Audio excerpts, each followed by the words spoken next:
Welcome to the season finale episode of the Duke Football Talk Section 17 podcast, brought to you by Comfort Mechanical Contractors, Durham's premier commercial HVAC installation and service company. For more information, go to comfortmc.com or call 919-383-2502. And as always, I'm your host, Brian Kennedy, joined alongside my co-host, Josh Cox, Scott Medlin, and Jamie Holt. I think I finally got it in the last episode, and it's been a couple of weeks, folks. Thank you for your patience. We just wanted to make sure that we had all of our ducks in a row with coaching changes, who would be the coordinators, all that fun stuff. But we're finally here for the season finale episode, and we got a lot to talk about. We've got Duke's bowl win 2 weeks ago, Birmingham Bowl, 17-10. We've got another mailbag, another hefty edition of the mailbag. So thank you to each and every one of you for submitting those questions. Our thoughts overall from this season, both good, bad, and maybe even ugly. But let's get it rolling, guys. We don't have a post-game presser from Trooper Taylor after the Birmingham Bowl. We looked and looked, couldn't find it, but all that we know is that Duke won 17-10. Josh and Scott, you two were at the game. I was on the way home from a cruise. Jamie at the beach. Was that right? Yeah? Okay. Exactly. Boo to Jamie and myself. Hey, we had plans.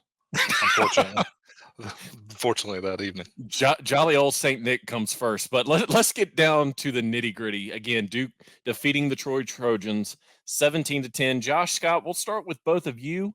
You got to take in all the atmosphere like the four of us did last year at the Military Bowl in Annapolis. Just give us your overall thoughts from the bowl weekend. Scott, go ahead, man. Go ahead. Take it away. Yeah, honestly, whirlwind 48 hours. I mean, it was the craziest 48 hours I think I've had in my life. But it was fun. It was a great time. We indoctrinated the hard hat guys into the Buc-ee's ministry. So that's a brand new thing if you haven't been to Buc-ee's yet, which, hey, that's a great sponsor. And if you need a job, dude, they pay well. Anyway, I digress. But great opportunity. The Fan Fest was great. There was not a lot of Duke people there for the Fan Fest, but it was great. The atmosphere that was there, everybody was buzzing. You know, after listening to Troy run their mouths for 5-10 minutes up there thinking they were going to win 45-17, it was really fun to watch, the game on Saturday and see how they barely scored any points till almost the fourth quarter. And it took a trick play, which was a great trick play, and we'll get in that in a little bit. It was a great trick play, but that was the only way they got a touchdown. And then, Birmingham was a great city. Would have been loved to have had more time. I think it's one of those deals where if we could have been down there for 3 or 4 days, would have been a lot of fun. I mean, just going around doing different things. Made a couple great stops to eat. Saul's barbecue was unbelievable there in Homewood. The plate that Josh and Matt got and couldn't even finish it. There was so much food on there. And we ran into a bunch of Duke fans up there too that had, gotten the rounds. And then get to Saturday, the Saturday morning was awesome. Just the whole preparation. You could feel the buzz in the crowd as we were tailgating. Then when we got in the stadium, it seemed like there was probably 65% to 35% as far as the fans, Troy to Duke. But it was definitely a Power 5 versus a non-Power 5 against the Sun Belt Conference. And hey, it was great. It was fun. Got to see some of the parents and the family. So the players at the end, man, and we'll get to some of that too later. But another opportunity for another bowl game in a different place. And to me, the whole opting out thing, and that's probably another question we'll get to in a few minutes, but the fact that these kids wanted to play and played was great. And I'm telling you, Duke fans show out. It's funny. I'll get this off my chest real fast because I think it's hilarious. We wanted to go to the Mayo Bowl so bad. Had we gone, we'd have got rained on and got drenched.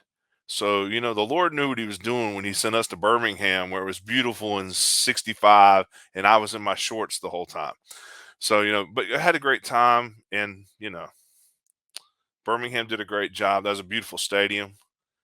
I'd kind of like to get on UAB on the schedule down the road, maybe have a home at home Because I'm telling you, folks that didn't get to go to Birmingham, that is one of the great cities of the South that you really need to visit one day. And there's my commercial for them. Yeah, I agree, Scott. I didn't know what to expect in Birmingham. It was my first time going there, and the history, of course, like all of the civil rights history and all the stuff that the Duke team was able to kind of experience that week is there, and we didn't get to see any of that, Scott and I, because like Scott said, I didn't come with Scott, but it was a whirlwind 48 hours for sure. But the city of Birmingham was like super cool, foodie town, tons of restaurants, just like kind of a cool little nightlife scene. The stadium was brand new. I mean, it seats 40,000. I mean, it was basically Wallace Wade as far as the seating capacity.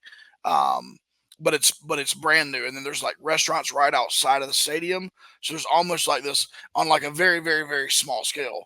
Like if you've been to the new Atlanta Braves park, it's kind of like the battery right outside there. There's like restaurants and stuff like that. So that made a really cool game day environment. But yeah, food was excellent.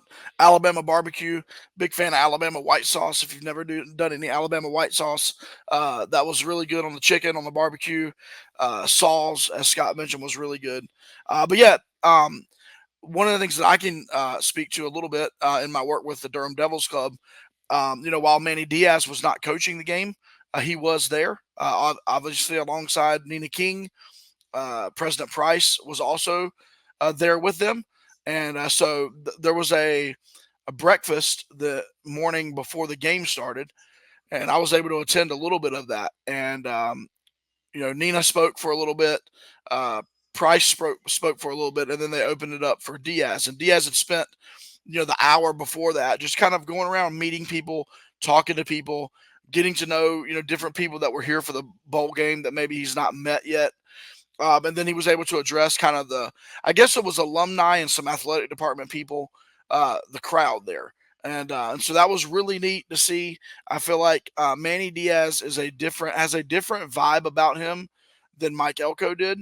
Um, and neither one of them are good or bad. It's just different. He's got a different vibe to him, but he did spend his time well. And then, as the fans saw, he came onto the field after the game, was celebrating with the players. Most notably, and I know this is a question we'll get to, but most notably, some of the guys even that have already entered the portal. So we'll talk about that in a little bit. But yeah, overall, Birmingham was really cool. The stadium was awesome. I 100% agree with Scott. If we find out that we have UAB on a home and home for non-conference, I would be all about that. I think it would be a great trip to go back down there. So then of course, you get the win. We're seeing it in some of these bowl games. There is a difference between Power 5 football and non-Power 5 football. And there were several times during that game where we sat there and just said, welcome to Power 5 football. Like that is what it is. We moved people around. It was a little more physical probably than what Troy was used to. And, they were pretty confident. Not that their fans were jerks in any way, but they were pretty confident they were going to win that football game. And they absolutely, with Duke's defense, they absolutely had no shot of winning that football game. So those are our thoughts from the game. Well, I'm sure we'll get into maybe some other details if we have questions, but a great way to end it. Trooper Taylor, shout out for sticking with these guys and did a great job other than the clock mismanagement at the end of the first half, but I can't criticize the guy too much. So, yeah, just watching on TV, it looked like Duke was just able, like Josh said, just to push them around, especially on the defense versus Troy's offense. I think they felt like Detroit couldn't score. There was the trick play that Scott said, which was a great design trick play, ended up with a big man touchdown. That was a great design, but that was really the only time that I was sitting there just watching it on TV that I felt threatened. One thing I wanted to mention was the announcers for ESPN. It was on ABC, I guess. They were pretty terrible. Like, and I kept on seeing tweets on it because I was following through on social media too, and everybody's like, "Are these guys like pro Troy or like what's going on?" And they must have gone to Troy or something because that was hard to listen to. I think the one guy actually maybe lives near the stadium or something, or it's like I feel like I read that, but I think you're talking about Cole Kublik, maybe. Yeah, but it felt he like works they for were the SEC network down there. Yeah, it felt like they were pro Troy the entire time, which was like, it was just a terrible. I'd rather listen. I was like, I should have turned it off and listened to Shoemate and Harding on the radio. Honestly, would have been better. I would have been better off. But all in all, Duke did what they had to do. They started out really fast with that 8-0 Trooper going for 2 right off the bat, which was pretty awesome to see. And it looked like they were going to just blow them out. But to Troy's credit, they hung around and gave themselves a chance to win the game. But I never really felt threatened during that game. Yeah. So Josh, you want to say something before I I start? was going to say, I didn't know if you were going to talk about the game. We can't finish that talk without saying shout out to Chandler Rivers for MVP. Well, I'm good now. You took my point. I'm sorry, Brian. I'm sorry, dude. I just didn't want us to go through all that. And No, you're fine. He had an incredible game and got that MVP. No, I just had quite the journey to watch the entire Duke game because that was the day I was coming back from a cruise. So that's another time for another story, what all we went through. But I will say we did go to church on Saturday, i.e. Buc-ee's in Florence, South Carolina, on the way home. We went to church on Monday, heading down there. We decided to go back to church on Saturday. If you've never been, highly recommend it.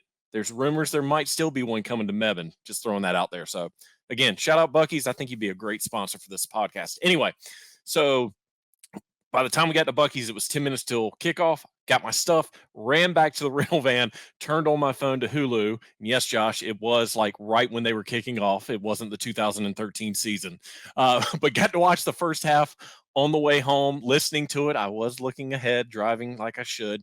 It just felt like you could notice the time off from the last game against Pitt to the game against Troy, which that happens in bowl season. No matter how many times you practice, no matter what you do, it's going to happen. Second half seemed a lot better from what I saw. I actually got to sit down and see it. We got home by the time the second half started. But again, shout out to everyone who could have opted out but decided to play. Shout out to Riley Leonard, who showed up, supported the guys until the game day. He didn't want to be a distraction, went home, watched the game on TV. And you know, Josh said it. Shout out to Chandler Rivers. Dude was a playmaker the entire game, and he does not like to be put in front of the public eye because as soon as the mic was in his face, he's like, I don't really want to say anything. I don't have anything to say. So that was pretty funny. We might have to get him on for a DDC interview next year. That'd be funny. But again, thank you to Trooper Taylor. You could hear the emotions in that man's voice once they got him on stage to ask him his thoughts post-game. Obviously, he has left Duke to go to A&M. Can't be mad at him for that. There's not a single Duke fan that I've seen since the announcement was officially official that came out that was mad at him. He did a lot in his tenure from when he was with Coach Cutt, who, by the way, came one of the days that they practiced down there. I don't think any of us would have thought that would have happened for another 5 to 10 years, if we're being completely honest. So a lot of things happened during bowl week, but in the end, Duke won their 5th straight bowl game, which is something a team 8 miles down the road, they can't even win back-to-back bowl games, fellas. Just throwing that out there. Little nudge, little knock. Love you across there, boys. Not really. But all in all, great way to cap off a crazy season. Let's just call it like it is, a crazy season. Because after that Clemson win, we all thought, 10-2, here we come. Then after the Notre Dame game, we're like, we might not win another game if we're being completely honest with ourselves. Then we went on the roller coaster up, down, and all around. So we'll get to our final thoughts at the end of the episode from overall, but great way to cap off the season. And now we've just – anything else before we get to the mailbag, guys? Any more thoughts? Everyone good? Brian, I can't believe you listened to it on Hulu. You should have just downloaded the Varsity app and listened to Shoemate and Harding. That is true. My apologies, fellas. I need to do better.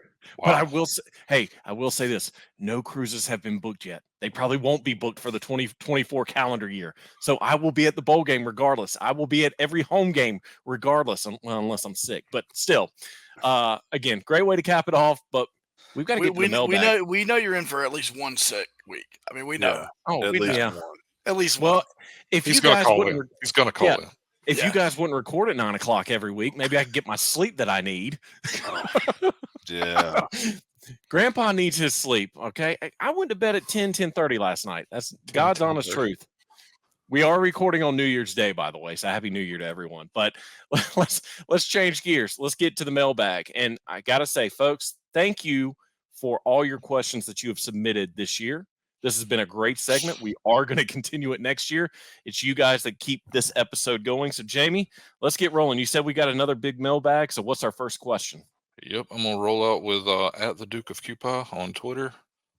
He says, out of all the coaches who have officially announced to be moving to other schools, which coach's absence will be felt the most next season? And I'll start because I'm unmuted. I'm just going to say Trooper, just because of the fact that, I mean, I think everybody will miss him. I think he's like that light in the room. He's, he led us through 2 coaching searches. But as far as X's and O's, what you got, Josh? You got anything else? I'm good. I'm going to go Coach Cushing. I mean, the man, he got our O-line back to the way it was the days of old. So, this is a product of a coaching change, of a coach leaving. He can bring folks with him, Midnight Mike. But overall, yeah, there's Cushing, Trooper. I think, to me, those are the biggest, things that, or coaches leaving that is going to hurt. Scott? I mean, I don't know if this hurts per se, but the fact that Rich Strotsky will not be coaching Duke anymore. He was the running backs coach for Duke. Did a great job with that room. I mean, that was probably the room that was the most healthy and deepest that Duke had. And that's somebody that we're going to miss, I think, some. But I mean, I think, too, you have to look at this and, like, it is what it is. But the fact that Kevin Johns wasn't retained also meant that Tyler Cherry decommitted. And we don't know where that's going to put Duke. I understand we got Malik Murphy. We're going to get there. We're going to talk about that.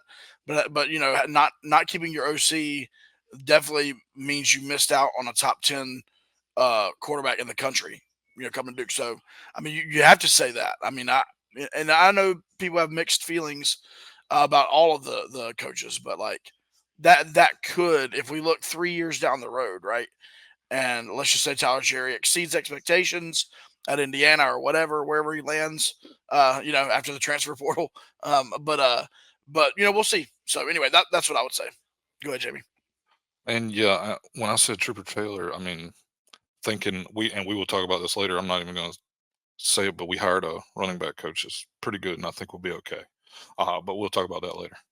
At B Porus 1, can we get a sense if there were any infrastructure commitments made to Manny as a part of the hiring process? I guess talking about upgrading facilities and stuff like that. I haven't heard. Well, the facility upgrades are taking place right now. Locker room's the biggest one, and we were under the we were told it might not happen during the season, but it is a full go. They will update the locker rooms from their 1980s look to the current look that we need. Josh and I have actually seen a couple of drawings. It's going to look nice, folks. It's going to look nice, and it's going to attract some recruits too. It will be top notch for these players in the years to come. Yeah, and infrastructure-wise, Jamie, maybe personnel. I think not Brian Kennedy, but Brian Porus, the guy who's asking. I don't know if he's talking about facilities or personnel or both. But on the personnel side, I know that when Coach Elko came in, they added a lot of different positions that had not been a part of the program. And I don't know that Coach Diaz will add many more than that, but at the end of the day, he may, and it may be restructured. He may not have the same structure of the general manager of recruiting on top of the assistants. You know what I mean? He may not have that, like 5 of them. I don't know how that'll work. So that'd be what I would say. Unmute. And go. Wouldn't be an episode without me struggling with my mute button. Drew Cheshire on Facebook. How well does the buzz around Duke football carry over into next fall with the new staff, well-known player departures, and pending changes to the makeup of the ACC?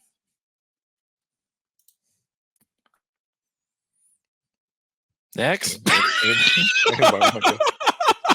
I mean, guys, one more time. Read it one more time.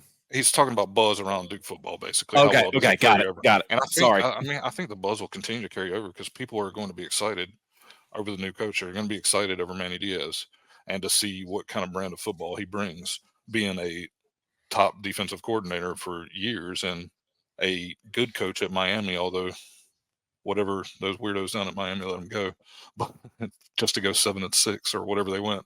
But I think there's going to be excitement around the program for sure. I mean, there absolutely will be. And while we won't have the schedule, quite the schedule we had this past season, we do bring UNC in this year. We do bring Florida State in this year. I believe Virginia Tech in this year. Stuff like that. So, like, trying to get all of them. SMU, that's right. Yep. Sorry, Pony Riders. That's right. But I do think there's going to be a buzz. And then, like they said, anytime there's a coaching change, there's going to be some buzz about what's this going to be like, what's this going to be about. I am glad that it seems like Duke is going to start a traditional season with the 4 non-conference games leading and then starting ACC. I do like that. Let your guys get a couple of weeks of getting their feet under them. So, and they're going to need the buzz will be there. Well, they're going to need it too, because as we saw with when Mike Elko came in, there was still some adjusting. Now, that Temple game could be an asterisk because Temple, their program was just going through a lot, trying to rebuild themselves. So, yeah, Elon, Northwestern, UConn, Middle Tennessee. I mean, if there was ever a season for this to happen, I know some Duke fans are complaining about the quality of opponents, but in this juncture with a new coaching staff, more than likely a brand new playbook on both sides of the ball, you're going to need some time to adjust, even with spring ball and fall ball. So I think it's a win-win for us. I mean, and the buzz will be there at the end of the season once we've won the ACC. So, what seed are we going to be? Yeah, 1 seed. Bring on Georgia. 1 seed. Bring on Georgia. One versus right here. Yeah, that's right. That's right. That was a rough game. We got 12-team playoff this year. So, at Fish Fry 02, seems there are many holes to fill, and the portal is closing in the next week or so. What positions are we still in need of? And also, I'll mention at Sit in UOK mentioned needing more portal targets to help Murphy, and at LA Dodgers all day. Sam also asked about targeting some tall receivers. So as far as positions, I'll go since I'm unmuted. I would say offensive line, for sure. We picked up 1, right? Offensive line commitment already. Yeah, from 2. Penn. We picked up 2. Okay, yeah. 2. And to me, like what Sam mentioned on here, a tall receiver or 2 wouldn't hurt. And we don't know what our tight end situation, so we might have to look there as well with Nicky being gone. D-line as well. I mean, I know we've got a little bit of depth there, but you still need to bring in some veteran experience. I sent this to the guys today. One of Miami's players just opted into the portal. He's 6'8", and I think like 320 as a D end, and he's got 3 years of eligibility left. Now, most transfer portal players you get are grads, 1 year. Let me get one more season in before I get ready either for the real world or for the NFL. But you saw it with Malik Murphy. He's got 3 years left. If Manny Diaz can land, and I can't, the name's slipping me from Miami, that kid from Miami could possibly be building more as far as keeping these kids 3 years. But yeah, D-line, I know for sure. I can't think of any other position right now. Fellas, I mean, secondary, man. Yeah, I mean, true. Yep. Brandon Johnson's in the portal. Looks like Terry Moore is going to stay at Duke, which is great. But you're losing Al Blades. You're losing, half of Miles Jones that was here. Grandpa? Yeah. And don't get me wrong. You do have Chandler Rivers and you do have Pickett on the corners. And you do have Cam Bergeron, who played that nickel the entire bowl game and did well. But I still think you're going to want to get some depth there. You mentioned wide receiver. They mentioned a wide receiver. The kid from Miami of Ohio, Gage Lavardane. I don't know how you say his last name. He's not a big guy, though. He's 5'10", like 165, 170. But he is listed Duke as on his list. I will say this about wide receiver. Spencer Jones and Apollos Cook were both true freshmen on this past year's roster. I don't know how they're going to develop, but they are both like 6'3", 6'4" type kids. Chase Tyler out of the state of Georgia is a true freshman coming in. Once again, he's another 6'3", 6'4" kid. So maybe the wide receiver height can be taken care of through recruiting and not necessarily through the transfer portal. And look, we got Jordan Moore too. So yeah, like, I mean, of course, that's a kid. That's Samir a kid and that's Jordan. yeah. Jordan Moore's going to be all ACC and possibly even. I feel like he could be an All-American type candidate. We'll see where it goes, but I mean, we saw the year he had, and Samir is just going to take another jump, another leap forward as he gets more and more targets. Yeah, you just brought. Sorry, go ahead, Brian. No, I was just going to say Jack Purcell and Will Seiler are coming from Penn. Those were the other two that have firmly committed. Yeah, no. But back to those two guys, Jamie. I think it's important with Samir and Jordan. I think both of those guys during this, since the Elko announcement and then moving into the bowl game, I think you saw both of those guys take a step up in their leadership. I felt like Samir, man, like, you even in social media presence, trying to keep the team together, he was the one that was leading that charge after the game of trying to keep guys. I know we're going to talk about that in a little bit, but I just feel like both of those guys took a step up, and they're going to be heavily relied upon next year. Higgins and Moore at the wide receiver position. All right. Moving back to Facebook, we got Jonathan Huggins. This is our first question about our new QB, Malik Murphy. He wants to know how the new QB looks because he hadn't really heard of him before. And I will say he's 6'5" and 250 pounds. That's ridiculous. Like this is a big dude. That's a man like at the QB position. So I would like to point out Henry Beelan is a big dude. Okay, Henry Beelan's a big dude. Henry Beelan is 6'3", 210.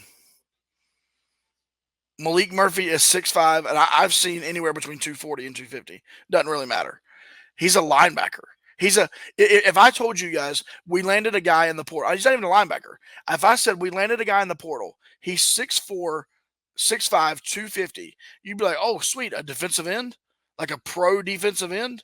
Like Victor Dimukeje? You know what I mean? Like we landed that guy. He's a quarterback, man. I know Jamie's about to, he's about to get a glazed look over his face here, but like he does have. I mean, I hate to say it. I don't want to say it. I know because he could be Scam Newton, but he does look. He's got the look, man, and like, I don't know.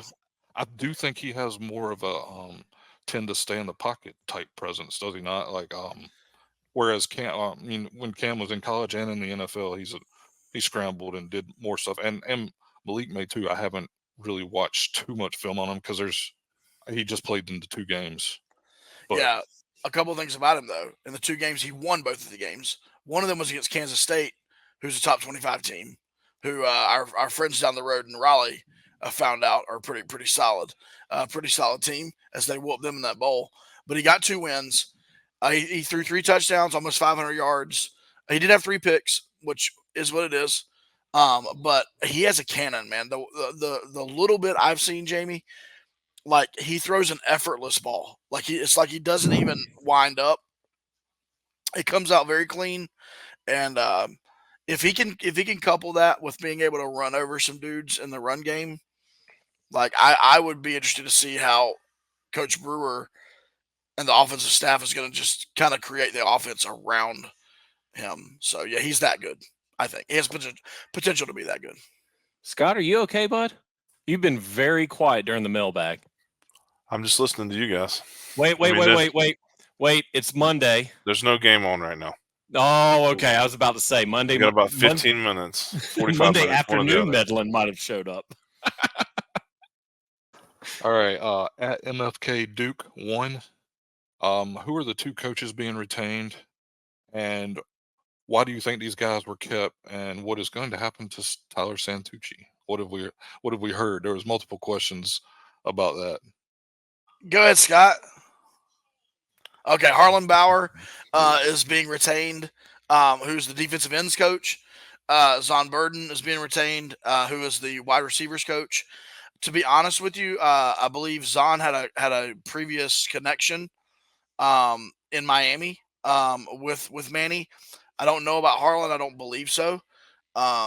I don't know any reason as to why those two guys specifically are the ones that he chose, other than maybe just fit. And as he talked to them, they spoke the right language, and he fit in. We do not know where Tyler Santucci is going to end up, or Kevin Johns for that matter. But I will tell you this: I think Tyler Santucci has got a pretty incredible career ahead of him. He was the victim of just a like an unfortunate circumstance, right? He was here with Elko for only 1 year. The breakup at Texas A&M with Santucci was not the best, evidently, so he really didn't have an open door to go back to A&M with Elko, which I think he would have done had things been a little bit better. And who knows? They may mend it, and they may end up bringing him in. But I think Santucci's got a great career ahead of him. I hope it's nowhere near the ACC or near where Duke plays against him. I would say this. One of the things about after the game, we didn't mention this earlier. We moved from where we were sitting down to the front row towards the locker room, and we were field level where we could see the players come on and off, and got to shake hands and see some of them. And you could see kind of the emotion on Kevin Johns' face. And Santucci was walking by himself, and you could see his face, just the way his face was. And I think he was just so glad that they were able to go out with W's like they originally had planned. But you could see kind of the emotion on their face, like this is our last chance, this is our last game here, and how much they loved it. So no matter where they end up, whoever leaves the staff that didn't get retained, if they end up anywhere else, most of these guys have bright futures. This is not something where this is their last stop. They're going to make money. They're going to go somewhere else, and they're going to be very successful. And who knows? It may be at a Power 5 level that's better than Duke. I know that's crazy to say, but there's a chance that somebody out there maybe in the playoffs that's playing tonight may reach out to some of these guys and say, hey, you'd be perfect with my staff. So there's a chance that they get this opportunity to maybe go off and win national championships. All right. Drew Cheshire said on Facebook, he said he's got a bonus question. Which Section 17 member is going to be the first to get lost in the woods of enlightenment this year? And I'm going to say it's me, because it's going to be, it's going to be at the end of the season because we've won the national championship. And I'm just going to wander around aimlessly and not show back up till like April, celebrating. No, time out. You would never go into the woods. It would be the sandy beaches of enlightenment. You never go into the woods. I don't do woods. Yeah, the waves of enlightenment. There we go. Yeah. It'd probably be Josh again. He'd probably get so mad that he would just be like, you know what? I need a week. I'll see y'all next week. Man, and then he'd be gone. I don't get mad, man. What are you talking about? well, no. You make other people mad. See the Charlotte That's cop true. after the Charlotte game, 2020. I do have my way of doing that. Yes, I do have my way of doing that.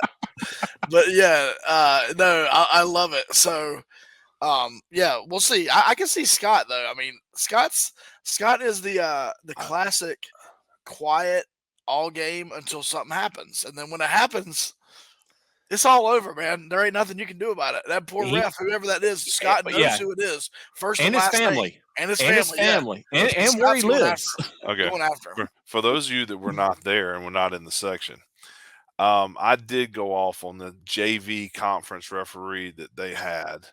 Lord have mercy. Now, granted, I went back and saw the replay. You couldn't see it live on the targeting foul where Stinson love tapped the face mask. Samir Hagan's daggone near got his head taken off at the same spot in the first half. They didn't even think twice about looking at it. But Stinson love taps the dude's face mask, and they're all throwing. I mean, there's flags coming out of everywhere.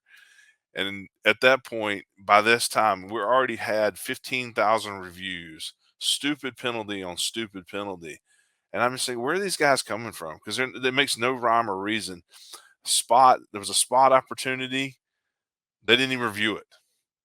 I mean, it looked close sitting live in the stadium, but no, it didn't happen. So, hey, that's what happens when you get in these bowl games where you've never heard of these people. Hey, better you go into the woods instead of the Scott Medlin Medical Memorial Room. I'm still waiting for them to patent that. I was going to talk to a couple of the game day op people at the bowl game. They read what that's one of the good things about Duke. I don't know if they do this everywhere else. I'm going to throw this in here real fast.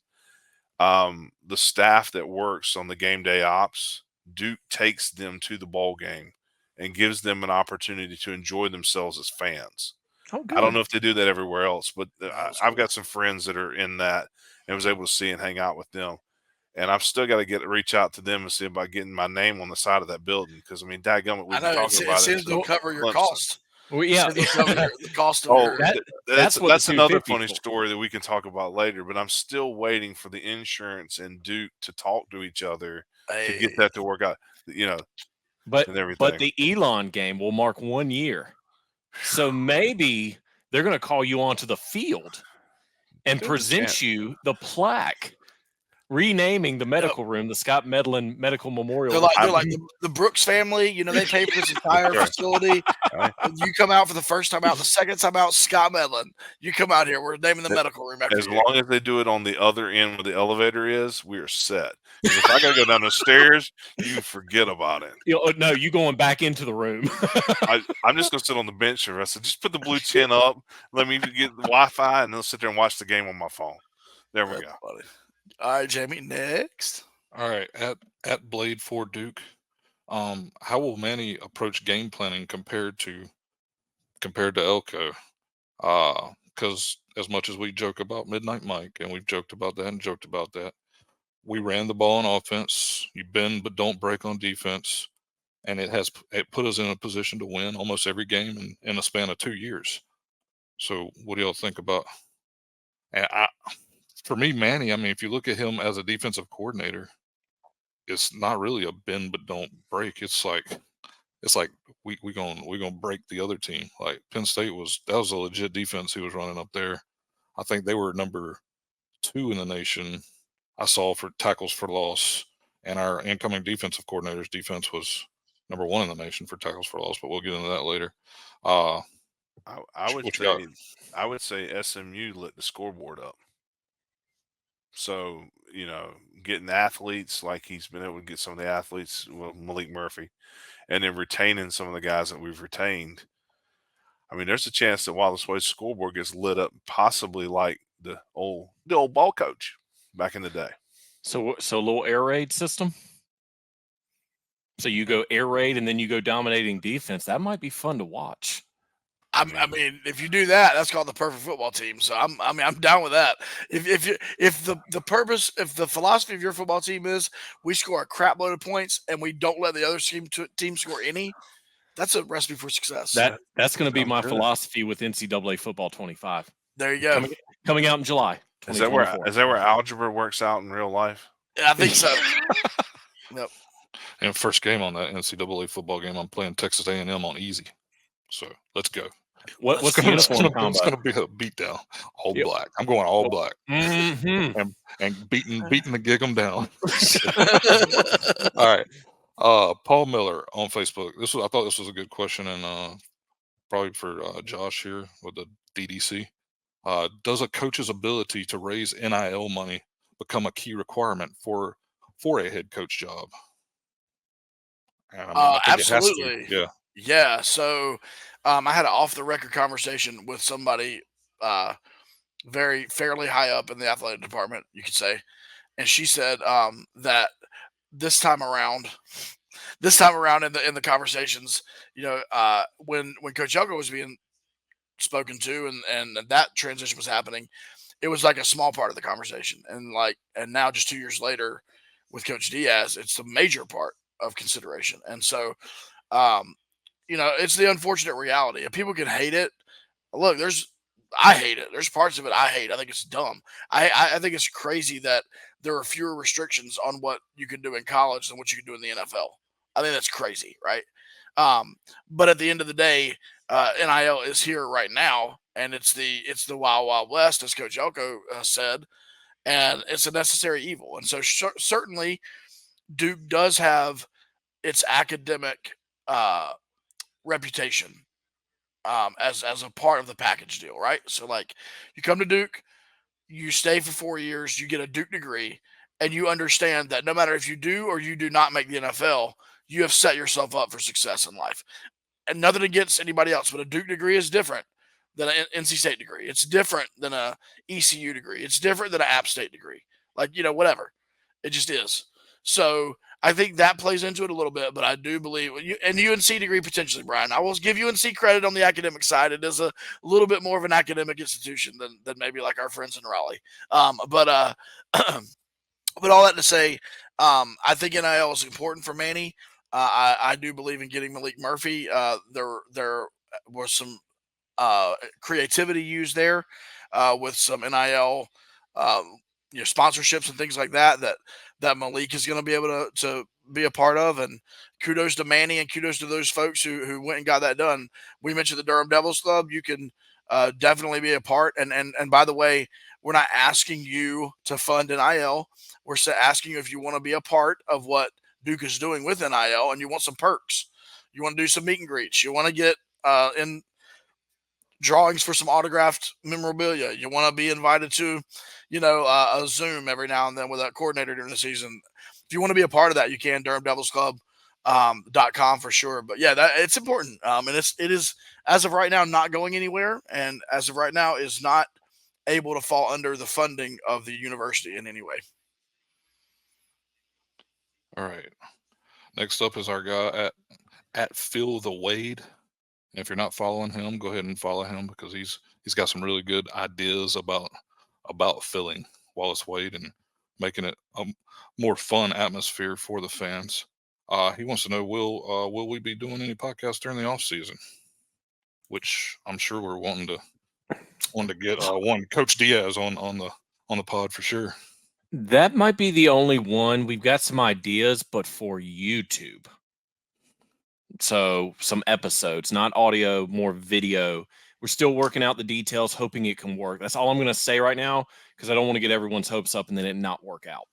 Yeah, and I will say in the off season, anything we do, which we plan on being active in the off season, but more than likely the conversations we have in the off season would be Durham Devils Club podcasts, potentially with former players that are in town working out. David Feely, we're hoping to have a conversation with Feely, and that's going to be DDC level, $25 sponsorship level and above. So if we are going to do some off-season stuff, it's just probably not going to be Section 17 as much. But like Brian teased, if everything we'd like to do this in the off-season comes to fruition, you guys are going to want to follow along. All right, back to Facebook for Doug Brown. And he wants to know if we're reading the new coaching hires as an indication the tight end will become far more important in Duke's passing game under Coach Diaz than it has in the past. It certainly does look that way with SMU utilized the tight end quite a bit, and then hiring Watts from App State as the tight end coach. I'm sure that certainly looks. I'll say Jeremiah Hazley and his family, I'm sure, would love for that to happen. Yeah, and it's been a problem at Duke for years too. Because we had some good tight ends under Coach Cutcliffe that were potentially not used as much as what they should have been. Right, even Noah Gray, Noah Gray's last season, he barely got the football, and he's showing you in the NFL how good he is. Yeah, I agree. Isn't he dating Taylor Swift? Yeah, he should be. There wouldn't be as much trouble if he was. If I were Taylor Swift, I would date Noah Gray. Doug, get back with us in April-ish because that's when spring ball starts. We're going to see a lot more of what's to come. But Doug, to answer that and to kind of piggyback on what Jamie and Scott said, SMU's tight end, like close to 40 receptions, I think over 500 yards receiving and 7 touchdowns. We haven't had production like that at the tight end position at Duke for a long time. The predictions episode could be very interesting heading into 2024. It could be. So yeah, I'll just leave it at that. All right, I'm gonna read this one because I thought it was kind of funny. It also was kind of like one of those things that make you kind of cry a little bit because this was a sore spot during the season. But at PD Duke 85, I always got to shout Peter Dodge out when we have Coach Diaz on the podcast. He wants us to ask his take on 4th and 16 and defending and where he prefers his QB on a 4th and a yard. And that's been a lot of discussion on Duke football Twitter and social media like all throughout the season about lining up in the shotgun when you got a yard to go, and then of course the 4th and 16 that just derailed a potentially special season. I don't know how Coach Diaz would react to that question. I don't know if it would be the last interview that we do with Section 17, or he plays along. He seems to play along pretty well since he's been around here before, being at NC State. I don't think he was interviewed as much because he was a positional coach, but yeah, we'll do that for you, Peter. We'll let him know the biggest mass hole that we know is wondering. See what his reaction is. Yeah, I'm sure he's going to say, whatever you did on 4th and 16 against Notre Dame, let's not do that. Let's do the opposite of that one. So for sure. And God help. I mean, I don't know if they're going to outlaw the tush push or the brotherly shove, whatever they're calling it now. That's only in the NFL. But at the end, but if they don't, then with Malik Murphy, if you won't get up under center with that dude and do a quarterback sneak, then you need to get fired as offensive coordinator. That's all I will say. Amen. There we go. What? There we go. Wow. Two back to back. Like, good Lord. All right. Jackson Quarles. What true freshman or redshirt freshman are we expecting to potentially make an impact on the two deep in 2024? Peyton Jones. Oh yeah. Cosign. I mean, that's a guy who we talked about. Got his little bit of shot, got the one touchdown, and then never touched the football again the rest of the season. I mean, he lined up for kick returns every now and then, but towards the end of the year, he didn't line up for kickoff returns. Yep. So that to me is the guy with the most potential. And there's probably 2 or 3 others, but my personal opinion, Peyton Jones is going to be that guy. He's going to be complimenting Jaquez because he's coming back as well. So back to back. I mean, the running back room is still stout. Jamie has officially lost it at 47 minutes and 35 seconds. I threw him a curveball in the chat. 1, Jamie 0. I got a good one. Let me give you a couple guys. Sean Brown. Okay, Sean Brown as a wide receiver, you're going to see him take a big step. I think a couple of guys on that D line, Samaj Turner, Desmond Aldulje, those guys redshirted this year. I think you're going to see them. Those are 3 guys that I would say we would definitely see more of. And then someone's got to step up in the tight end room. If Nicky, and we're not sure, this is not what we're supposed here to do on this podcast. Not sure if Nicky is going to use his 5th year or not. But let's say he doesn't. Then you've got Jeremiah Hazley in that room. Cole Finney's graduated. Somebody's got to step up there, whether it's the young Anders, Bolyard. Vance Bolyard. Yeah. Those guys got to step up.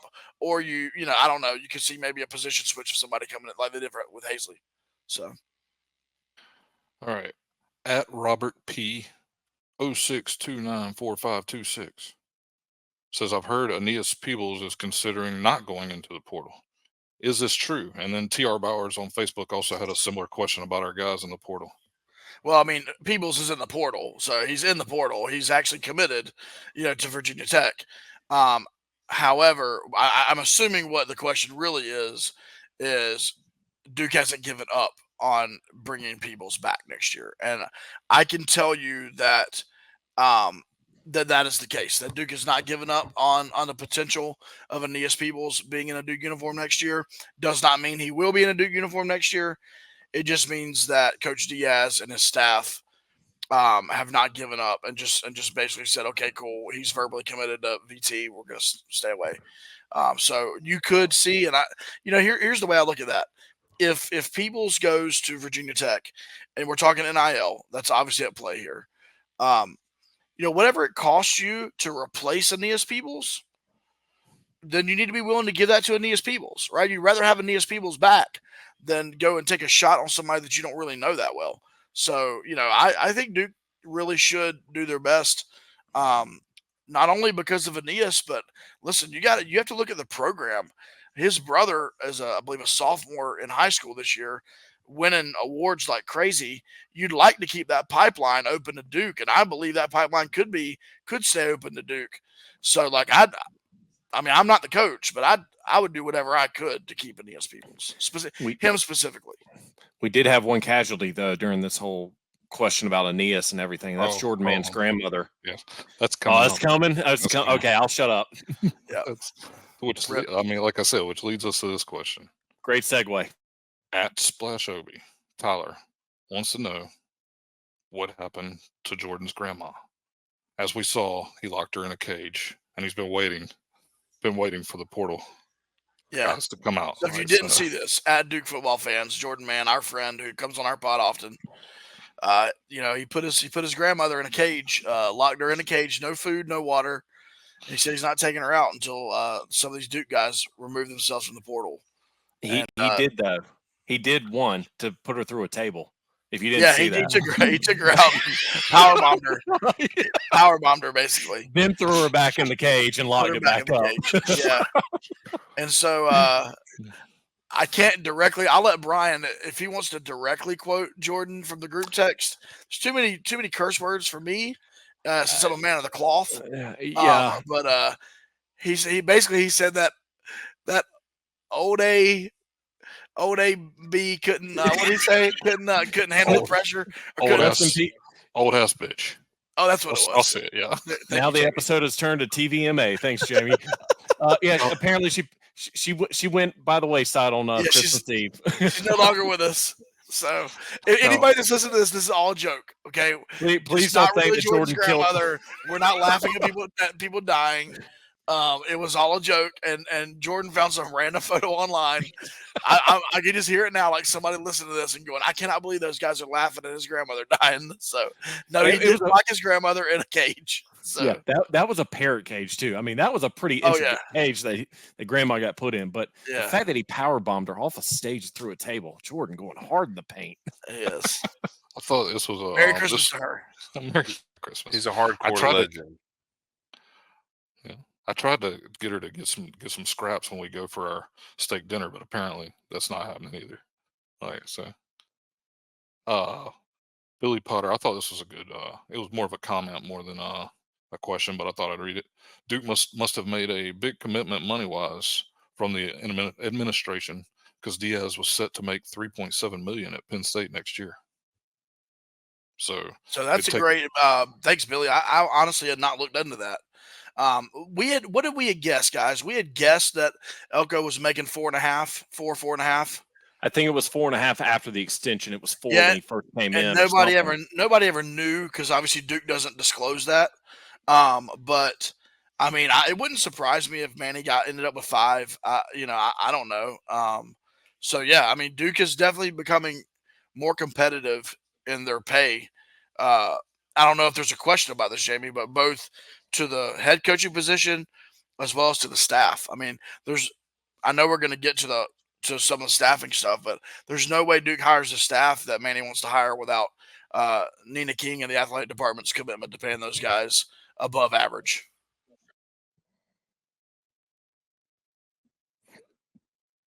Lost my mute button again. That's count number mute button 2, Jamie 0. At Noah Lunsford 6 wants to know why I hate Pop-Tarts so much. I made it clear on Twitter that Pop-Tarts are disgusting, and it's basically trash. It's trash fruit. No. It's just like they make hot dogs. It's the same. We had a shot at a sponsorship, Jamie, and damn it, you just stepped all over it. The strawberry Pop-Tarts are good. Yes. The rest of them can be crap. That's fine. The strawberry frosted ones are good. I hope we go to the Pop-Tarts Bowl next year because I'm going to make you eat an entire box of them, Jamie.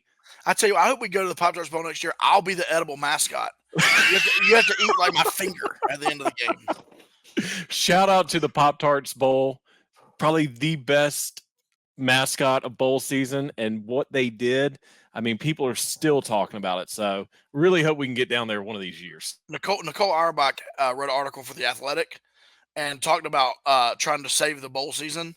And one of the things she said, I think it may have been her first point, was keep the creativity and the weirdness, silliness, keep that coming. Like, no one gave a crap about the Pop-Tarts Bowl until they started seeing the Pop-Tarts guy. The memes started coming out. Same with Duke's Mayo. Duke's Mayo has done a great job of like making that kind of a nuanced, weird game with the guys trying the different mayonnaise during the game with the mayo dump, all those types of things. So like, I think that's really cool. It gets me to watch a bowl game that I would never have watched before. Did you see what the Cheez-Its staff did today?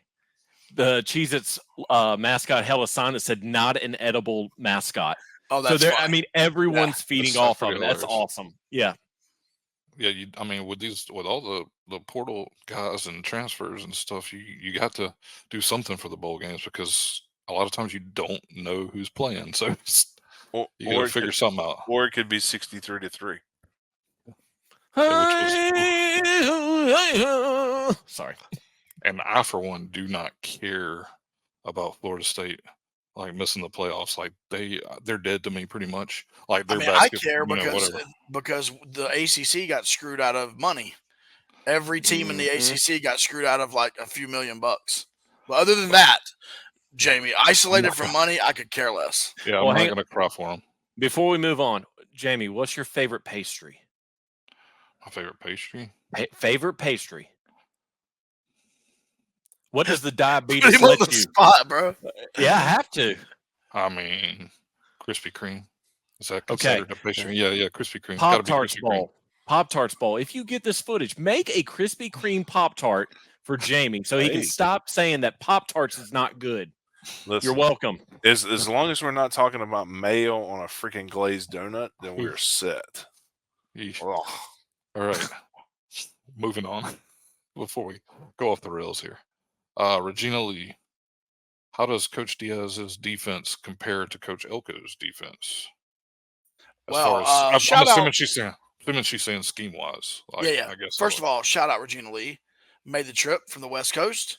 Saw some Duke women's basketball, I believe, beforehand. Hung around. Hung out with us, me and Scott. Did the tailgating stuff. Anyway, it was really good to see Regina, who's been a listener for a while now. So I'll be honest with you, I don't know about the scheme. I will say this, that when Mike Elko showed up to Durham, Texas A&M was the number 6 overall defense in the country. When Manny Diaz showed up to Durham, his team was the number 1 overall defense in the country. And I'm not saying he's that much better than Elko per se. I'm saying both of these guys come in similarly in the fact that they are elite defensive minds, elite. And so, I don't know as far as the scheme goes. I need to go back and watch some Penn State football. I don't know that I watched a second of Penn State football this year. But I'd love to go back and see that.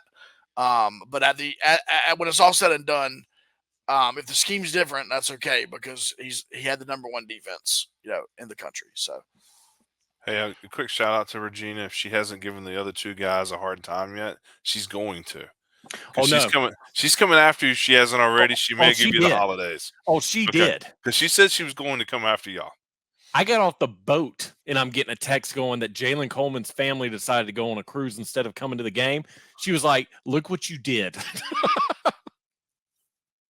that's funny. That's funny. All right, Ronnie Hornaday on Facebook. What are some plans for the Durham Devils Club? He wants to know about meet and greets, content, etc. Lower tier contributors should be included for some kind of function in the spring to encourage continued contributions. He says that also might spawn larger gifts. Yeah, Ronnie, great. I could speak to that. So great point. There will be around the spring practices and spring games, spring game. There will be player meet and greets for sure. At least one for that, and I believe that's at the $25 level, if I'm not mistaken. I don't have it in front of me, so whatever I get wrong here, don't blame me here. But I do know there's going to be that. I do know there's going to be an event that is. Maybe not the same day as the spring game, but we'll be around there as well. I'm not sure what level of donorship that's going to be.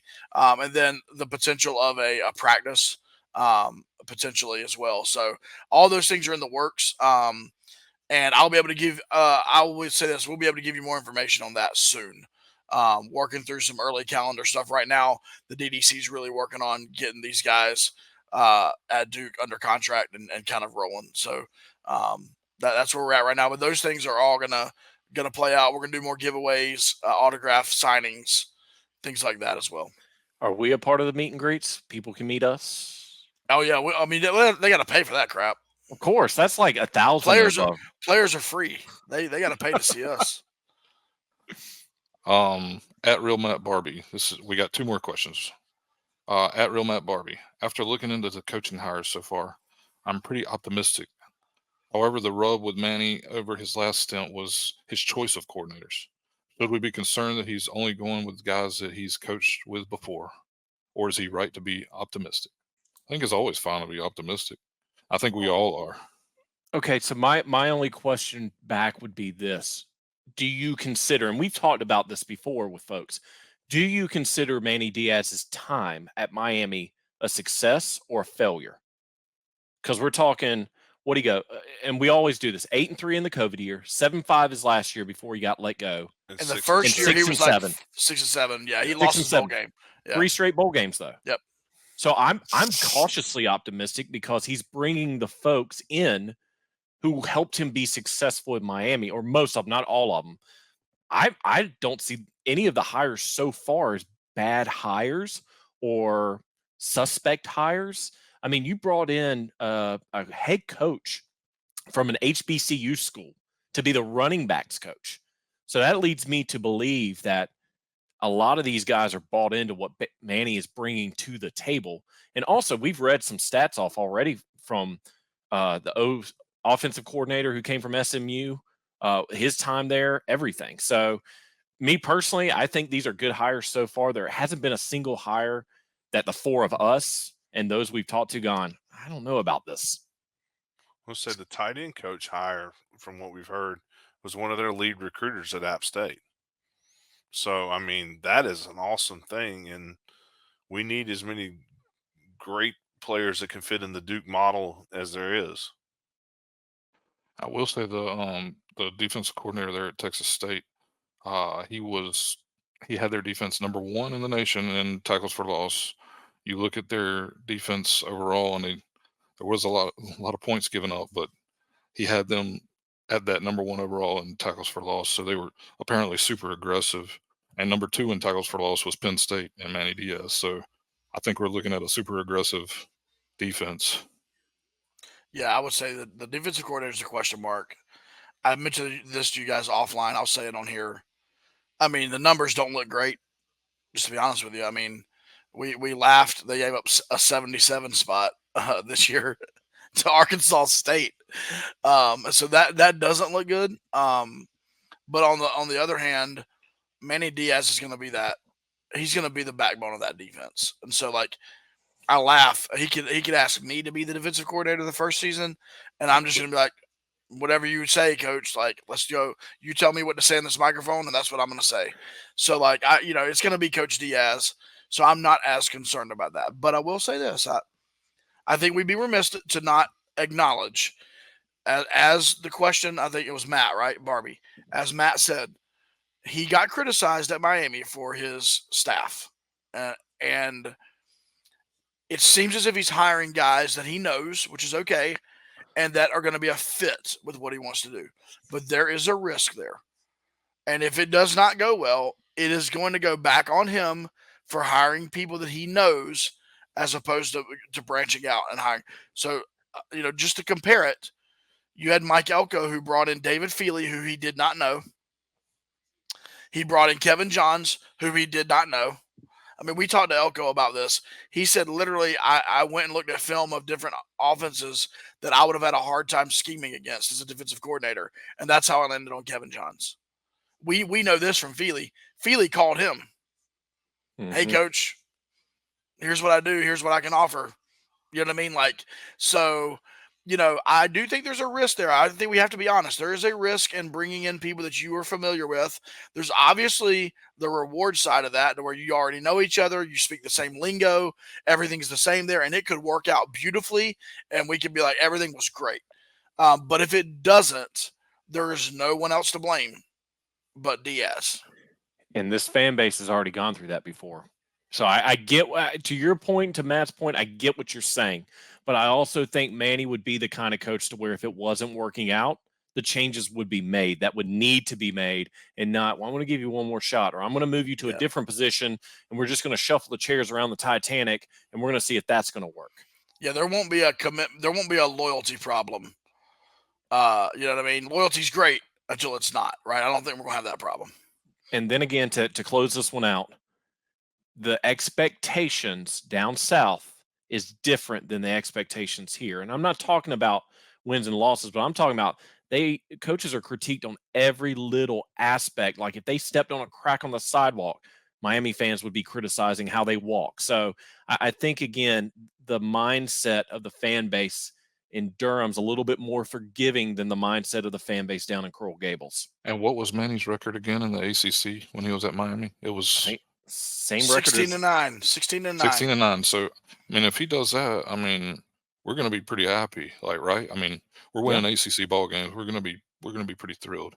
At Keith KE 423-12104, and this is our last question. Any ideas that Willie Simmons might be, besides the RB coach, will be also a co-offensive coordinator with Brewer? He does have a background as an OC. Yeah, let me just say, first of all, great question. There has not been the official press release yet about Willie Simmons. Florida A&M is where he's been. He went, like 12-1 this year there. There's a connection with Diaz. Diaz's son worked on his staff at Florida A&M. They've been friends for a long time. Obviously, having a former head coach on your staff is like a major, major, major win. It would not shock me at all to see him be co-offensive coordinator. I do believe, and I could be wrong on this, this is just my opinion, you guys can disagree with it. I do believe that Brewer being the quarterback's coach and offensive coordinator, even if he's I think he would be the play caller. That would just be my personal opinion there. And so honestly, I don't know how much that other stuff would really matter in the grand scheme of things. Maybe it would matter on his pay. Might give him some more money, which would be good for him. That it? Yes. Boom. That's how it's done. Man, that was a big mailbag to wrap up the season. Thank you, everyone. But seeing as we don't have it this week in Blue Devil history or Tell of the Tape, we cannot forget about our other sponsor who has been with us throughout the season. So, Scott, who was the mailbag brought to you by? It was brought if you're a contractor and need ductwork for your project, then call 919-354-0993 or visit bullcitysheetmetal.com. They take any job and grab it by the horns. Bullshitty sheet metal. I Ryan meant to do that, unlike you, Josh. Yeah. I know Jamie texted me. When he's listening to the episode, he texted me. He was like dying laughing at that. So, by the way, fellas, Jamie wanted me to let you know. I'll let you know here live on the recording. He has each of you your own barbecue sauce. So, yeah. Nice. Cannot wait for that. Yeah. Yeah. Yep. Absolutely. Absolutely. Well, guys, we've kind of come down. Is there anything else we want to say about this coaching stuff? I know that's one of the things we wanted to make sure. I know we got a couple of questions, but do any of you have any comments about the coaching? I will say this: tight ends coach. Remind me of the name again. Watts from App State. I had a guy that's a big App State fan, to tell me, "Hey, you guys took one of our best recruiters." So I don't know, much more about him than that. But hey, that's a good thing, especially because it's in state, and App State does a great job of recruiting in the state of North Carolina. And so I'm for that. Anytime you get a good recruiter, in-state recruiter, then I'm for that. Anybody else? The one thing that I would say is anytime you hire a former a head coach as a position coach, I mean, I feel like that's a home run hire. I mean, we obviously won't know until you get into the season and see how things work out. But man, that's a big time hire to get Willie Simmons. And I think we pretty much covered anything else, unless the guys have. I got one more. No, we've talked about this. David Feely being retained, staying at Duke, was probably the biggest win for this program, because as soon as Mike left, the question was, and many people assumed, well, if he's going to Texas A&M, David Feely's not too far behind. And luckily for Duke fans and the Duke football program, with this hire of Manny Diaz, who David Feely used to work with down in Miami. David Feely's not going anywhere. So the strength and conditioning room is going to be the same, if not better, because now I think Feely's going to have a chip on his shoulder to prove to everyone, hey, my workouts and my process to get these guys in shape wasn't just a flash in the pan. We're going to continue, I can't talk, to build off the success of what we've seen the last 2 years. Yeah, I also think it had to be instrumental in Manny taking the job at Duke, because Manny's able to call Feely and say, "Look, man, cut the crap. Like, tell me what I'm getting into, right? How is this locker room? How do these guys work? They say Duke is different, right? That was Manny's mantra. There's something different about Duke. There's something about Duke. Okay, well, what is that?" And I think Feely had to be instrumental there in saying, like, if you come here, this is the work ethic, the character, and the locker room that you're going to inherit. All right. Well, that'll do it for the coaching changes. Like I stated just a minute ago, we don't have a This Week in Blue Devil history. We don't have a tell of the tape. We have no predictions due. Oh, shoot. Forgot the predictions, guys, from the bowl game. That one's on me. I apologize. We'll do it on social. Yeah, we'll do it on social. We'll announce them. So just got to find the post. It's been a little while. That's going to be a lot. That's going to be fun for you. That's going to be, yeah. He's tweeted quite a bit since then. Can't wait. Today, just trying to find the questions post was like, I was no lie, I was cussing. So it might be by the time we kick off against Elon next year. So just be on the lookout. But before we close up shop for the season, we just want to give our final thoughts, each of us. And I put this in the private chat while we were talking earlier. But I want each of us to give one thing, and I know I'm bad at this, but one memory from this season is different memory, guys, not the same memory. We can't all say the Clemson win, even though it's a big win. But give us your one memory from this season, whether on the field, off the field, and then anyone you'd like to thank, and then we'll close up shop for this season. Who wants to go first? Jamie, I see you're unmuted. Go ahead. I'll go. Yeah, I joked on social media that my favorite memory was the hard hat guys tripping me with the flagpoles, but got to shout out the hard hat guys. It's been fun tailgating with them all year. They really know how to put on a tailgate, and it's fun, and lots of interaction with fans. My favorite memory from the Duke season this year, I think, as far as a play, I'm going to go with the Riley Leonard touchdown against Clemson. I mean, that was something else. Wasn't that the one where we got the Jordan shoulder shrug? The MJ bodyguard where he just yeah, exactly. So we got that. That was a great play, a great memory, and the crowd was just going absolutely bananas as he took off on that run. He made multiple Clemson players miss. But anyways, I mean, I like to thank all the parents that we get to interact with. We see them on a regular basis. They come and talk to us. They're super nice to us. They follow along with our podcast. They follow along with us on social media. I like to thank, anybody that we got to know this year, some new people that we got to know this year that we met, and some of the old guard that came back and been around with us for a couple of years now. We always enjoy seeing and sitting with our friends in Section 17, and it's just been another great year. Glad we went out with a bang with a bowl win number 5 in a row. Looking for 6 next year. Up the middle, right, Jamie? Exactly. Hang it up in the middle. Yeah. I'll go next. So I know I joked about this on Twitter, and Josh gave me hell about it. He always does. The entire season. No. The Pitt game, the last game of the year. Wait, 1 second. I got to follow up on this. If we said, "Hey, Brian, what was the best decade of Duke football?" Brian would be like, "I'm going to go from 1950 to 2020. I think that was the best decade of Duke football." No, I'm going to say 0 AD. Yeah. Until like, okay, we're gonna give our helmet stickers out. Pick one player. Brian's like, "I'd like to give it to Duke football coaching staff." Like, okay, go ahead. All right, that's why we're making fun of it, and I do make fun of it, but it's Brian. I love it. So go ahead, Brian. Sorry. Yeah, so I thought it was going to be the Clemson game, but then it was the Pitt game, and here's why. And I mentioned it on social media. My now 8-year-old son Hudson has not really been involved with Duke football, asking questions until this year. I think ever since he went to the Louisville game, no, not Louisville. What was the Second Chance Halloween game? I can't even remember what that was. But anyway, we had a great Wake Forest. Thank you. Yep. He started asking questions. He started to watch games, but going to the Pitt game we were gifted some on-field passes pregame before me, Hudson, Harrison. Yes, and Hudson loves Haichu. So Haichu, if you're watching this, you've got a fan in Hudson. But Hudson got to get a photo not only with Riley Leonard, who was down there, but also Charlie Ham, who even looked at Hudson and said, "Dude, I'll if you want a picture, I'll do a picture with you." Hudson was like, "Yes," and the Blue Devil.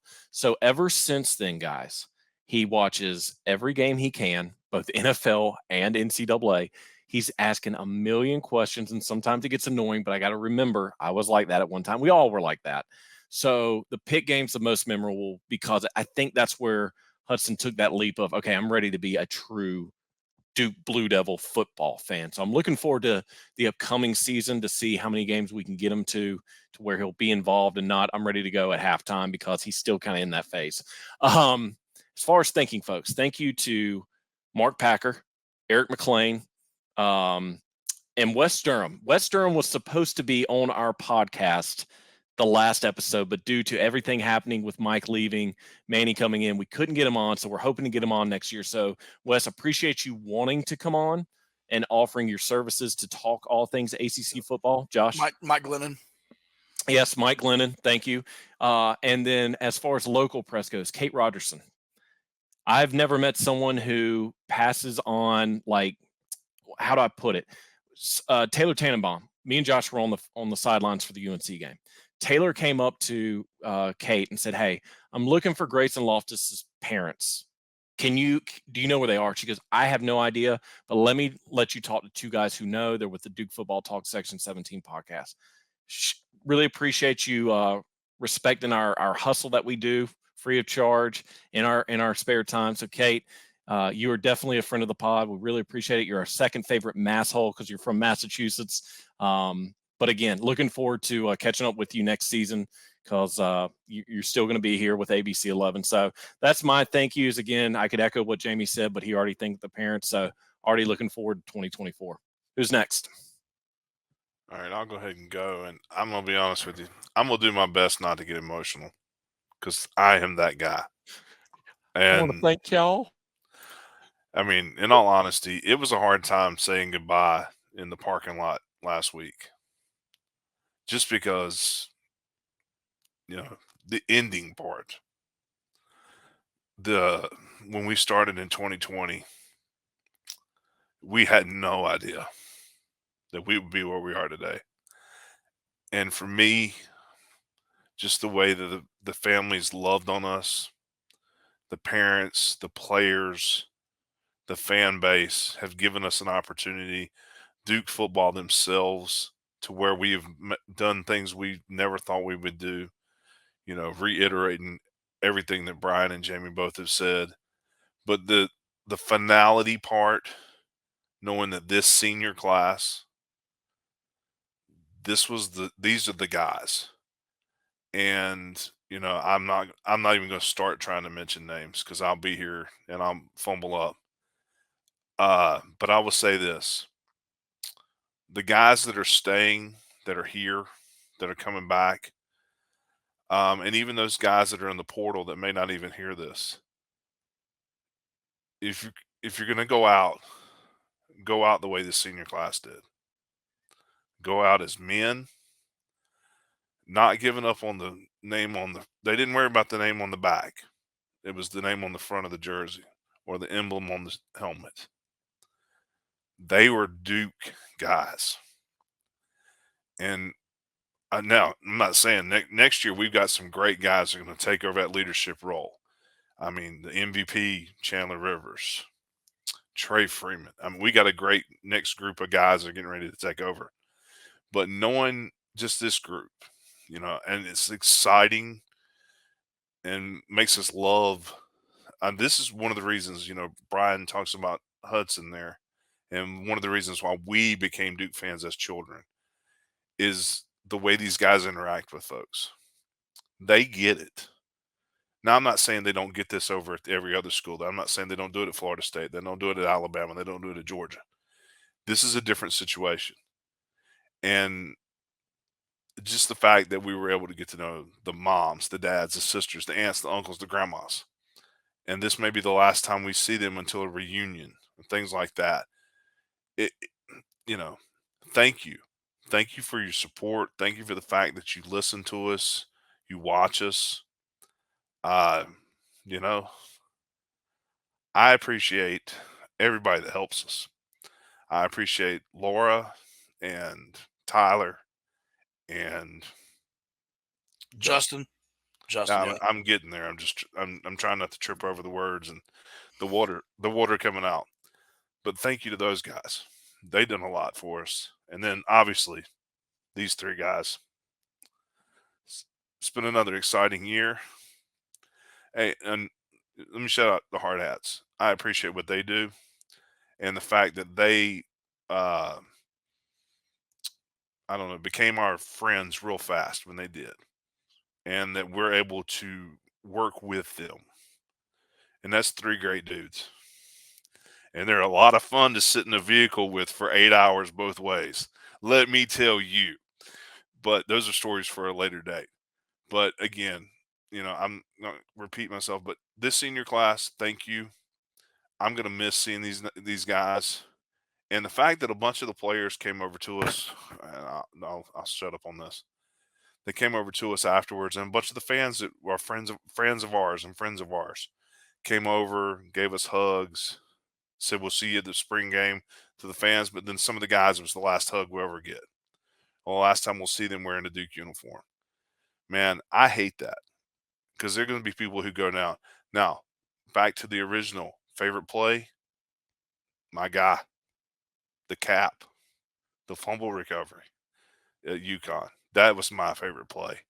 And I'm hoping that we can get guys that'll come in and be the next Dwayne Carter and those guys like that, because dadgummit, he left it on the field for Duke. And this class left it on the field for Duke. They didn't give up. They didn't run. They had their chances, but they didn't leave. They stayed to get that degree and to prove that Duke football was on the map and where it should be. Now it's this group's turn with Manny Diaz as our coach to take it up that next level and keep going up that level as we go. So I did the best I could not to cry. I don't think I did too bad of a job. Good but I luck, do. Josh. Good appreciate luck. Yeah, man. Let me follow that up real quick. I got a lot to say. I'm just kidding. Yeah, man. I echo all three of these guys, and let me just say, let me get my favorite like moment. Kind of out of the way. It's kind of a weird one. It was the Notre Dame game, and it wasn't just the fact that game day was there, even though that was really awesome that whole day. We just lost Brian. That's okay. We'll see if he comes back. But it wasn't just that. It was the fact that in the middle of that fourth quarter, I was standing around with Tyler down the field. And I remember I just took a step back and I just took it all in. I looked around and more than the Clemson game, you guys know this, that place was jam packed. The extra seats, everything that was going on there. And I took a step back and I said, man, I can't believe we're here and this is happening. And at that point, I'm thinking we're going to win the football game. We're going to win this game. Obviously, things did not work out in our favor, but I sat there for about 30 seconds and I literally just kind of let it all sink in of look how packed this place is. I can't believe that we're here. So that was my moment. We'll see if Brian gets put back in here in a minute. But as far as the thank yous, yeah, I'm gonna start with you guys, man. 4 years ago, we were literally 4 years ago, we're like, hey, I wonder if anybody will listen, to what we're doing and what we're saying. And sure enough, we start the podcast, and I don't know if you guys ever do this, but every now and then I'll go back and listen to one of our first 2 or 3 episodes, and it was one massive train wreck going down the track. But we love Duke football and we stuck with it, and we stuck with it through 2 bad seasons and then 2 good seasons. Right. But to kind of bring it full circle for you guys, I appreciate you guys' willingness. Honestly, man, the character it takes every week to get on here and record for an hour and a half. Some weeks, man, we don't want to do that. I get it. There's a lot of things going on. I appreciate you guys, like, flexing schedules around me sometimes, and we all try to do that for each other. But I appreciate you guys, and I would rather go to games with you guys and hang out than, that's why we don't daggone sit up in the press box much, because we like to be with each other, hanging out, watching games. So I enjoy that. I love that. So that's number one. And then the thank yous inside of the Duke football program. Obviously SIDs, Kat Kastner, Aaron Socha, both of those work with us, help us, and they're incredible. Others inside of the program, you guys mentioned it, but some of the coaching staff, Feely is probably the most, of how much he reaches out and appreciates and connects with us. We appreciate that. And then all the other folks that cover Duke, Brian mentioned Kate already, kind of a new kid on the block here this year, super just kind person. But Steve Wiseman works his butt off. Does an excellent job. Connor O'Neill works his butt off, and we pick with Connor, but he does detailed, excellent work. If you look, he knows everything there is to know, and he's a great guy. The other podcast, Ben picks with us, and we pick with Ben. Bull City coordinators, I think that Duke FB coverage, Ben Bird, appreciate what he does. Jordan Mann, what he does with Connor on their Big J Little J podcast. All the different ones, all the different sites. Freddie Hodges, all these people. Really appreciate your commitment. Royal, got to know Royal this year from Carolina Blitz and his commitment to what's going on around Duke football. And so all those people, it was really cool to get to know Eric McLean. And I think all four of us would agree, we've made a legit friend with Eric McLean. Still keep in touch with Eric on a decently consistent basis, and we appreciate him. And then I'll finish with this. I'm not going to get emotional, but I will say this. I had no idea 4 years ago when we first started the podcast, when we met a parent like Lamont Calhoun right off the bat. And now I think, man, for 4 years, we looked for Lamont Calhoun at every game, and we talked to Lamont Calhoun. And if we didn't see him, we were like, where the heck was Lamont? The connection that we made with the Bartons, the connection we made with the Dalmallans, the connection that we made, before he left with Gunners, with Jennifer Holmberg, with the connection that we made with this season, with the Parkers and with I shouldn't have started naming names, with the Hazleys, with all these other folks, but it was interesting tonight. At the end after the game, some parents came by and Scott mentioned it.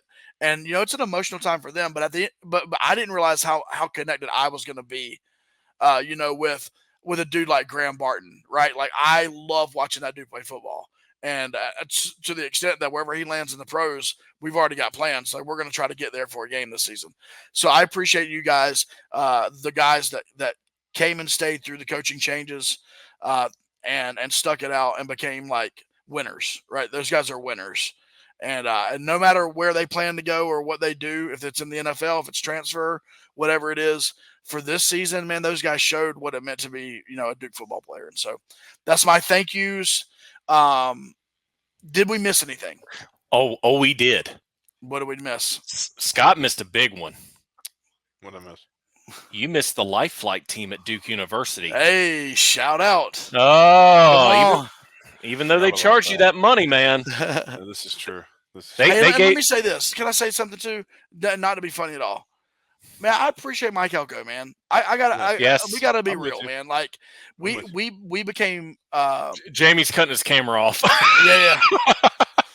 Yeah, I don't know. That could be my internet. That's oh boy. Yep, your mouth's still open, but you're talking. We can hear you. Okay, I'll keep talking. But yeah, I'll give it to Mike Elko, man. We really appreciate him, and I understand the way everything ended. I get it. But he helped us, man, and he gave a crap about what we did, and he appreciated what we did, and I appreciate him. And so I'll say that. Fans can hate it, that's fine, but I'll stand by that. So and his family. Yes, absolutely. The family, the parents, the uncles, the aunts, the cousins, everybody there. And Mike, go ahead. Sorry, Scott. No, go, please. No, I was going to go back on what Josh was talking about. Thank you to the Monks. Thank you to the Carters. Thank you to the Hortons. Yeah. Oh, yeah. The Johnsons. the Johnsons. Johnsons, yep. There was Hagens. the Hagens, the Beelans. Yeah. The Hortons. The Hortons. Yeah. Well, here's the funny story. We ran into, as we were at Buc-ee's, we ran into Mr. and Mrs. Beelan.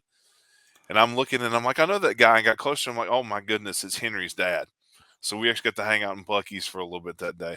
And I'm sure and that's the one thing about trying to name parents. There's going to be 1,000 more that we'll forget. But just overall, if we missed you, look, we appreciate every one of you. Don't get us wrong. If we didn't name you, we apologize.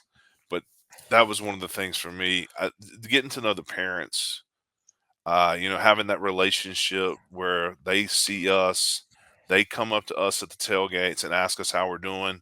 I mean, we've joked numerous times about the memorial tent being named after me, but there were a bunch of parents that actually asked how I was doing, how things were going. And I appreciate that. They didn't have to ask, but they cared enough about us as a group to see how we were doing. If there was issues and problems, they looked out for us. All right, I got a final one because I would get kicked out of the family. Shout out to the Polino fam. Yes. Like, that's the fam. So that's the fam.